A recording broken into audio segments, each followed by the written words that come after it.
మీరు గమనిస్తున్నారో లేదు, టీమిండియాకి world cricket లో మనదే టాప్ టీం అనే గర్వం తలకెక్కుతుంది. నిన్న ఒమాన్ తో జరిగిన మ్యాచ్ లో టీమిండియా ఓడిపోయే స్టేజ్ కి వచ్చింది.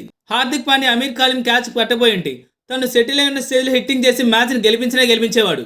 ఒమాన్ టీం బౌలింగ్ లో గ్రేట్ హిట్టర్స్, గ్రేట్ టీం అని చెప్పుకునే టీమిండియావి 8 వికెట్స్ పడ్డాయి. అదే మన వాళ్ళ బౌలింగ్ లో ఒమాన్ టీం జస్ట్ 4 వికెట్స్ మాత్రమే పడ్డాయి.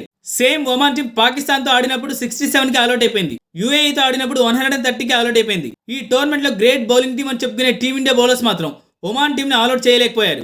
అంటే మన bowlers Pakistan and UAE bowlers కంటే అంత వర్స్ గా వేస్తున్నారా? బౌలింగ్ కాదు కానీ ఒమాన్ టీమేగా ఈజీగా గెలిచేస్తాను లైట్ తీసుకుంటున్నారా?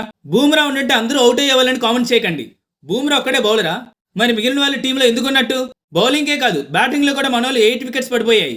సేమ్ టీం బౌలింగ్ వేస్తే పాకిస్తాన్ టీం 7 వికెట్స్ పడ్డాయి. యూఏఈ టీంలో అయితే 5 వికెట్స్ పడ్డాయి.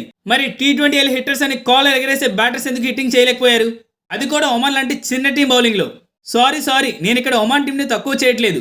వాళ్ళు చాలా బాగా ఆడారు. కానీ మనది వరల్డ్స్ గ్రేటెస్ట్ టీం అని చెప్పుకుంటున్నాం కదా. మరి మనోళ్ళు ఎందుకు మ్యాచెస్ ని లైట్ తీసుకుంటున్నారనే క్వశ్చన్ చేస్తున్నా అంతే.